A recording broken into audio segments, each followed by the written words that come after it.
عمران کی زبان رواں ہو گئی۔ آؤ میرے ساتھ، فیاض نے غراتے ہوئے کہا، پھر اس نے ایک ہاتھ سے کاؤنٹر پر رکھے ہوئے کاغذات اور دوسرے ہاتھ سے عمران کا بازو پکڑا اور اسے گیٹ کی طرف اس طرح گھسیٹنے لگا جیسے کسائی کسی بکری کو کان سے پکڑ کر گھسیٹتا ہے۔ ارے ارے، میرا بازو تو چھوڑ دیجیے، لوگ کیا کہیں گے کہ آپ عورتیں بھی مردوں کو جبرا اغوا کرنے لگی ہیں، عمران نے اونچی آواز میں کہا تو فیاض نے ایک جھٹکے سے اس کا بازو چھوڑ دیا۔ بکواس مت کرو، سیدھی طرح بس چلتے آؤ، فیاض نے غراتے ہوئے کہا، پھر گیٹ کراس کر کے اس راستے پر چل پڑا جدھر جہاز کو جانے والی مخصوص گاڑی کھڑی تھی اور مسافر اس میں سوار ہو رہے تھے۔ عمران مسکراتا ہوا اس کے پیچھے چلتا ہوا گاڑی میں سوار ہو گیا۔ تو تم نے مجھے پہلے کیوں نہیں بتایا؟ سیٹ پر ساتھ بیٹھتے ہی سپر فیاض نے تیزی اور غصولی لہجے میں کہا۔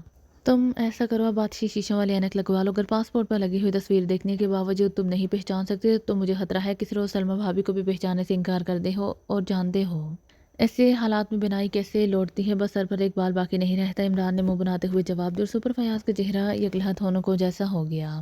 او واقعی مجھ سے حماقت ہو گئی ہے، مجھے یاد ہی نہیں رہا تھا کہ تم میک اپ میں اور جعلی نام کے ساتھ جا رہے ہو، سپر فیاض نے بڑبڑاتے ہوئے کہا۔ میرے خیال میں تمہیں یہ ساری بات لاؤڈ سپیکر پر کرنی چاہیے تاکہ سب کو معلوم ہو جائے، عمران نے اس بار طنزیہ لہجے میں کہا اور فیاض نے اتنی سختی سے ہونٹ پینچ لیے جیسے واقعی اسے کوئی بڑی حماقت ہو گئی ہو۔ اس کے ساتھ ہی وہ ادھر ادھر دیکھنے لگا جیسے اندازہ لگا رہا ہو کہ اس کی باتیں کسی نے سنی تو نہیں۔ ڈیڈی کو چاہیے تھا تمہیں سربراہ بنا کر بھیجتے ہوئے تھوڑی سی عقل بھی کہیں سے خرید کر ساتھ دے دیتے۔